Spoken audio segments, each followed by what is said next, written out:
La forêt occupe 32% du territoire national. Elle est un habitat inestimable pour la faune et la flore et elle produit aussi une ressource renouvelable, le bois, qu'on peut utiliser dans différentes infrastructures et aussi comme produit ou de manière énergétique.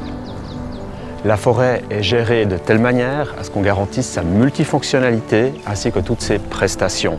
Les propriétaires forestiers, par leur gestion des forêts, apportent une ressource renouvelable, notamment le bois qui est traditionnellement utilisé en Suisse dans l'habitat, mais aussi pour se chauffer. Cette longue tradition est connue aussi sur un know-how qu'on a de la forêt jusqu'au produit final. C'est ce qu'on appelle la plus-value économique aussi.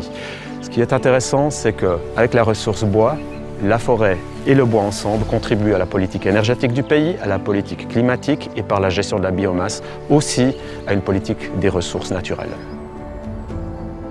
C'est la loi forestière qui pose le cadre de toute action, ce qui est possible et pas possible en forêt. La loi forestière pose aussi le principe de subsidiarité, c'est-à-dire que la Confédération travaille avec les cantons qui eux-mêmes travaillent ensuite avec les propriétaires forestiers. On assure ainsi une collaboration entre tous les échelons politiques et aussi de l'administratif finalement. La politique forestière est quant à elle l'instrument qui explicite la mise en œuvre de ce principe de subsidiarité.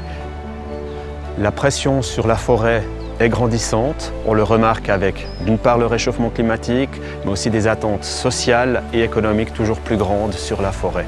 On se retrouvera vraiment dans un endroit dans lequel on va devoir faire une pesée des intérêts entre d'une part l'utilisation et de l'autre côté la protection. Et ces deux éléments ensemble, cette pesée d'intérêts va permettre de garantir la multifonctionnalité à long terme. La vision du futur, c'est qu'une forêt puisse remplir toutes ses fonctions et prestations en tenant compte de ses contraintes. Il va falloir l'accompagner pour qu'on ait rapidement cette garantie de la multifonctionnalité et des prestations forestières.